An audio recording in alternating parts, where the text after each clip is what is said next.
नमस्कार, पत्रिका टीवी के 10:30 राजस्थान बुलेटिन में आपका स्वागत है। मैं हूं पूनम। आइए नजर डालते हैं इस वक्त की सुर्खियों पर।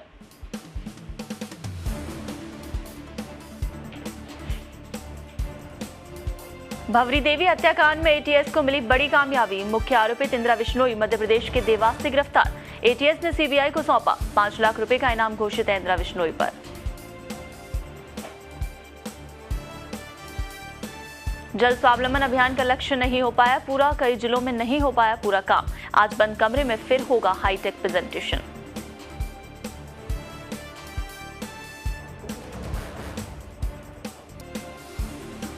सड़क हादसे में घुमंदू बोर्ड के चेयरमैन जगमाल सांसी की मौत। नीलगाय को बचाने के चक्कर में कार पलटी। चूरू के गांव रामसरा के पास शुक्रवार रात हुआ हादसा। चालक और गनमैन घायल।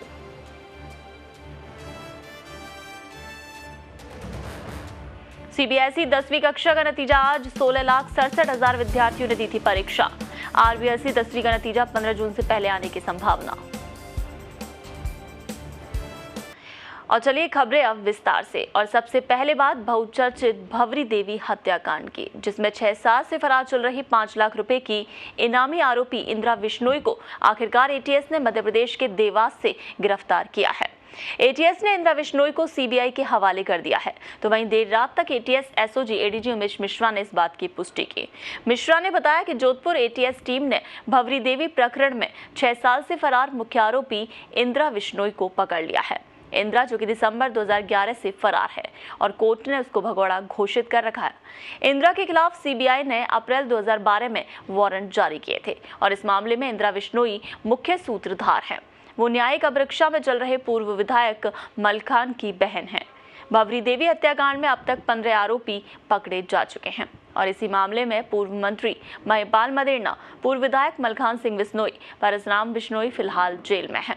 और कोर्ट ने आरोपी इंदिरा बिश्नोई की संपत्ति कुर्क करने के लिए 2 बार नीलामी के आदेश जारी किए, लेकिन कोई खरीदार नहीं मिलने से ये कार्रवाई नहीं हो सकी। तो आपको बता दें कि 2011 में ये भवरी देवी हत्याकांड सामने आया था, जहां पर 1 सितंबर को भवरी देवी के अपहरण की साजिश रची गई थी और उसकी हत्या हुई थी। उस पूरे हत्याकांड में आपको बता दें कहीं ना कहीं इंदिरा बिश्नोई, जो कि मुख्य सूत्रधार है, मलखान सिंह बिश्नोई की ये बहन है, तो अपने भाई और महिपाल मदेरणा, इन लोगों को बचाने के चक्कर में ही इस पूरी कहानी में इंदिरा बिश्नोई का जो है रुख सामने आया था और उन्होंने जो है भवरी देवी का अपहरण कराया था और उसके बाद मर्डर की पूरी वारदात रची गई थी। तो चलिए इस खबर पर ज्यादा जानकारी के लिए देवास से हमारे संवाददाता अमित जुड़ चुके हैं और इसे लेते हैं ज्यादा जानकारी। अमित, 6 साल बाद इंदिरा बिश्नोई गिरफ्तारी जो है उनकी हुई है, एटीएस की गिरफ्त में आई है। किस तरह से एटीएस को इसका क्लू मिला कि वो देवास में है? एक्चुअली एटीएस को बहुत पहले सूचनाएं मिलती रही कि भवरी देवी हत्याकांड की मुख्य आरोपी इंदिरा नर्मदा तट किनारे रह रही है नेवार में। नेवार जो कि देवास से 130 किलोमीटर दूर अंतिम छोर है, यहाँ पे रह रही थी वो। लेकिन बार बार वो पुलिस की सूचना मिलने पर गायब हो जाती थी। इस बार भी उससे पुलिस की सूचना लग गई थी, तो वो नर्मदा किनारे हनुमान मंदिर है, हनुमान मंदिर के पास में एक कुटिया बनी हुई है। उस कुटिया में परिक्रमा करने वाले आने वाले श्रद्धालु रुकते हैं। वहां पे वो जाकर उसने शरण ले ली थी, लेकिन पुलिस ने उसको रात को वहीं से दबोच लिया। जी अमित, इसके आगे एटीएस ने इसको मतलब किस तरह से इस पूरी कार्रवाई को अंजाम दिया? एटीएस की टीम में कितने लोग शामिल थे जब देवास इंदिरा बिश्नोई को गिरफ्तार करने पहुंचे थे?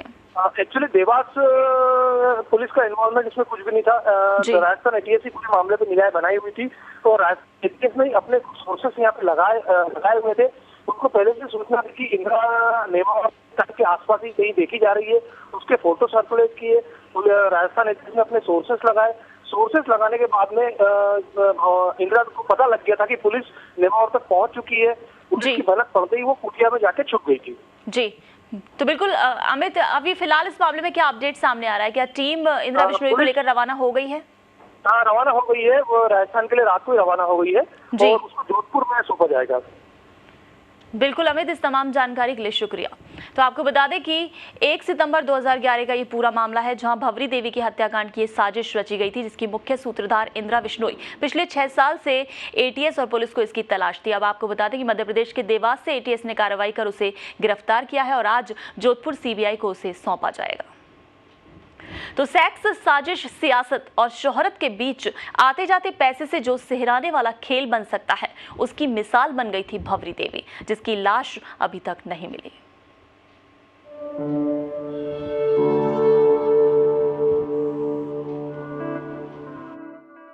सत्ता और साजिश का शिकार हुई भंवरी।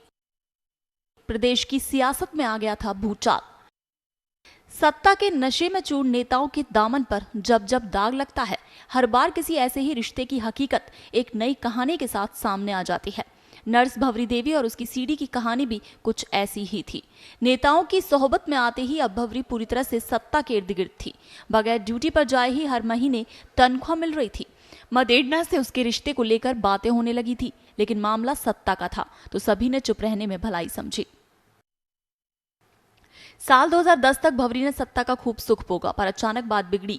भंवरी की ख्वाहिशें बेलगाम हो गई थी। अमर खान सिंह और मंत्री मदेड़ना के साथ अपने रिश्तों के एवज में सीधे विधानसभा का टिकट मांग बैठी। जाहिर है दोनों ने मना कर दिया। बस इसी के बाद भंवरी ने रिश्तों के उन पलों की सीडी बनाने का फैसला किया और मंत्री मदेड़ना इस जाल में फंस गए। भंवरी ने दोनों नेताओं को ब्लैकमेल करना शुरू कर दिया। दोनों ने फौरन भंवरी से दूरी बना ली।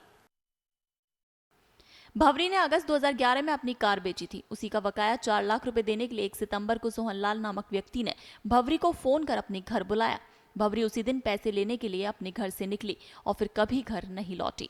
शुरू में घर वालों ने हर तरफ भंवरी को ढूंढा। 12 दिनों तक भंवरी देवी का कोई सुराग नहीं मिला। उसके पति ने पुलिस में रिपोर्ट लिखा दी। भंवरी देवी के पति अमरचंद ने अपनी बीवी की गुमशुदगी के लिए राजस्थान सरकार के कैबिनेट मंत्री महिपाल मदेड़ना को जिम्मेदार ठहराकर सत्ता के गलियारों में हड़कंप मचा दिया। सीबीआई ने बाद में जो खुलासा किया, उसके मुताबिक भंवरी के कत्ल की पहली कड़ी विधायक मलखान सिंह और दूसरी कड़ी पूर्व कैबिनेट मंत्री महिपाल मदेड़ना था। भंवरी सीडी के जरिए मंत्री मदेड़ना को ब्लैकमेल कर रही थी। उस सीडी में मंत्री आपत्तिजनक हालत में भंवरी देवी के साथ था। इस मर्डर केस से जुड़े सभी लोग मलखान और मदेड़ना के लोग थे। बाद में महिपाल मदेड़ना को न सिर्फ मंत्री पद से इस्तीफा देना पड़ा, बल्कि जेल भी जाना पड़ा। और यही हाल मलखान सिंह का भी हुआ। ब्यूरो रिपोर्ट, पत्रिका टीवी।